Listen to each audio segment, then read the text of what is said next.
Banjir lahar hujan Marapi di Sumatera Barat menyisakan cerita sedih warga yang menjadi korban. Salah satu warga Kabupaten Agam bercerita soal kepanikan yang terjadi hingga harus berlari menghindari banjir bandang di tengah malam.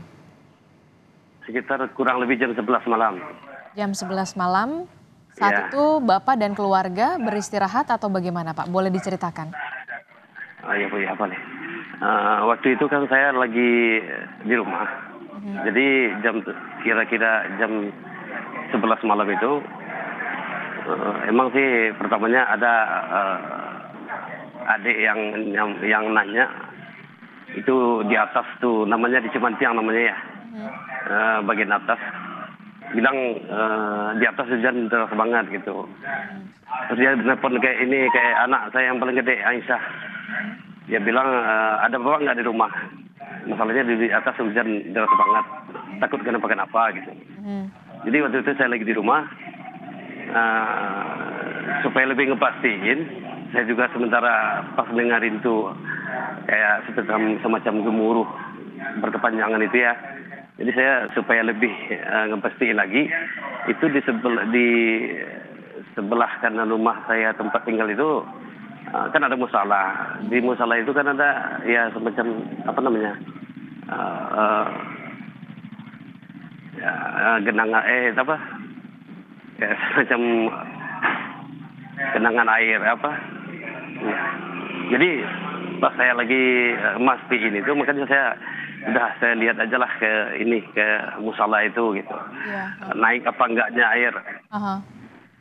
Tahu-tahu saya sampainya di sana, itu di luar dugaan gitu. Air sudah naik? Ternyata air udah naik sekitar kurang lebih 3 meter. 3 meter? Iya. Jadi giliran ngelihat air kayak gitu, saya langsung putar balik aja lari ke rumah. Dan ingat sama anak. Jadi saya putar lagi ke rumah, balik lagi ke rumah. Saya sampainya di rumah, nggak hitungan detik saya langsung bilang ke istri, udah kita selamatin anak sekalian, ini udah banjir gede nih. Oke. Saya ambil anak sama istri, saya ajak keluar, itu sekitar ada 3 meteran. Saya keluar di rumah, itu air udah sebetis. Saya maju lagi itu mau arah ke Simpang Bukit ya, sebelah kiri dari rumah, menuju ke tempat yang agak tinggi. Saya sampainya di aspal itu, pas lewat dari rumah kan nyampe aspal mau belok kiri, itu saya nengok belakang, itu air sama batu itu ada sekitar kurang lebih 4 meter tingginya gitu. Habis itu saya langsung belok kiri arah ke Simpang Bukit. Itu Bapak berjalan kaki atau naik motor atau menggunakan kendaraan mobil? Wah, waktu itu Bu, nggak sempat pakai kendaraan Bu. Kendaraannya orang hitungannya detik kayak gitu Bu ya. Pokoknya nggak ada ini tanda-tandanya gitu, langsung mendadak gitu aja Bu. Oke, berarti Bapak dengan istri kemudian anak itu berjalan berlari begitu ya Pak ya? Iya. Untuk menyelamatkan diri. Lalu bagaimana dengan tetangga-tetangga yang lain? Itu kan kalau tidak salah tengah malam sekali. Bagaimana di perkampungan Bapak, riuhkah atau bagaimana? Atau memang sebelumnya ada kepanikan warga di sana? Sebelumnya memang tidak ada pengeras suara dari misalkan masjid yang kemudian memberitahukan bahwa ada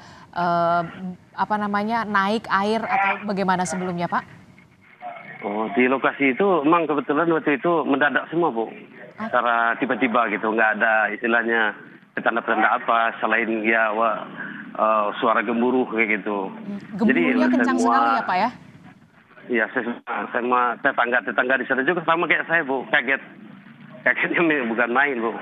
Makanya saya pas lari itu nyelamatin istri dan anak-anak, arah Simpang Bukit itu jarak dari rumah itu sekitar 15 meter. Saya nengok lagi tuh, udah di situ saya kelihatan rumah yang saya tempat itu hancur ke bawah arus air. Itu kalau nggak salah itu Bu, sekitar 4 meter lah air itu. Akhirnya Bapak menyelamatkan diri dan juga keluarga ke wilayah mana Pak? Dengan juga para tetangga pada saat itu? Itu ya daerah Simpang Bukit itu Bu. kita kan dari rumah itu kalau belok kanan kita ke musola.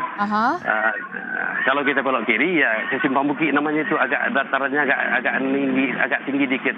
Oh, agak tinggi, ke dataran yang lebih tinggi ya Pak ya. Dan semua warga berkumpul di sana ya Pak ya. Iya, di saat itu saya udah lari sama anak-anak ya kemarin, terus nyusul itu tetangga-tetangga